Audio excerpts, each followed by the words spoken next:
Hey guys, Levi here at Courtesy Acura, and today I'm showing you our 2019 Tahoe Premier. It's got the blacked out badges, the dual exhaust on the back, the boreless, very nice rims, the side steps come out, got your blind spot detection, as well as your blinker and heated in there.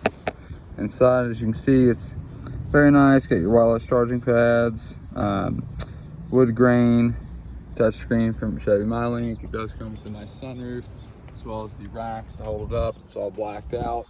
It's only got 40,000 miles. Blacked out front. Pre-collision cameras all around it. Um, Trailer brake. The inside of it's beautiful as well. And I'll get the key to it so that way we can take a look at it. It has keyless entry even in the back. And really good shocks that come with it. And there will be new tires put on it. We just now got it in from auction. So as you can tell, it's not been cleaned up yet or been through service.